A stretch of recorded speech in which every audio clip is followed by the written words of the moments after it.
Aujourd'hui, on va prouver que 1 est égal à 2. Donc pour commencer, on suppose que A est égal à B.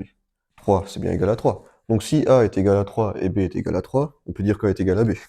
Deuxième étape, on multiplie par B des deux côtés de l'égalité. Si on le fait du côté gauche, on doit aussi le faire du côté droit. Par exemple, si on prend 3 et que je le multiplie par 2, ça me fait 6, mais 6 n'est pas égal à 3. Donc pour que l'égalité reste vraie, je fais fois 2 des deux côtés de l'égalité. Donc ici, j'ai le droit de faire fois B des deux côtés. Ensuite, je simplifie. A fois B, c'est AB. B fois B, c'est B au carré. Je décide ensuite de retirer A au carré. Et si je le fais du côté gauche de l'égalité, je le fais aussi du côté droit. Ce qui va me faire donc B au carré moins A carré.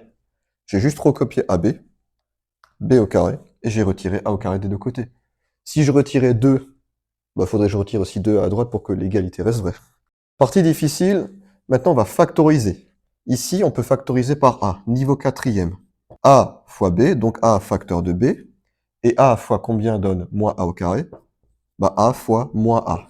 On peut redévelopper A fois B, AB, A fois moins A au carré. On a bien factorisé par A.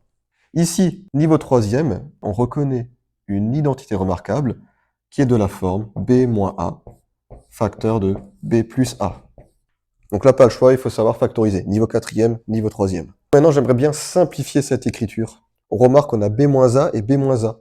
On est d'accord que dans une égalité, si j'ai par exemple 10 est égal à 10, je peux diviser par 5 à gauche, ce qui me donne 2.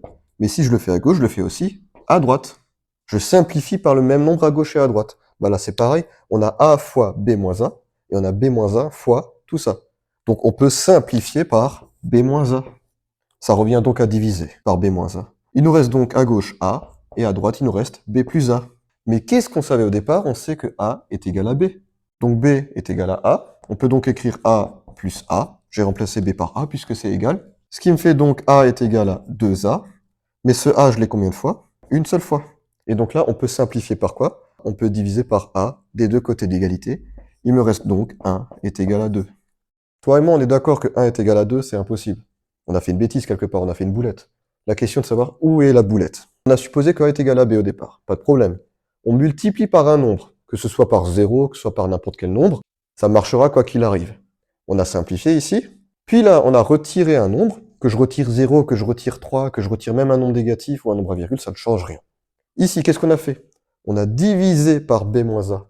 Or, tu as appris au collège que l'on pouvait diviser par tous les nombres, sauf un, lequel? 0.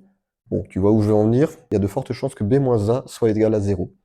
Justement, comme A est égal à B, on reprend l'exemple de tout à l'heure, A est égal à 3, B est égal à 3. On fait 3 moins 3, c'est égal à 0. Donc, B moins A, ça va être égal à 0. Ça veut donc dire que à cette étape, de cette ligne à cette ligne, on a divisé par 0. Et est-ce qu'il est possible de diviser par 0? Non. C'est pour ça qu'on arrive donc à une absurdité à la fin. 1 ne peut pas être égal à 2. Puisqu'on a fait une bêtise, on a divisé par 0 à un moment donné. J'espère que cette vidéo t'a plu.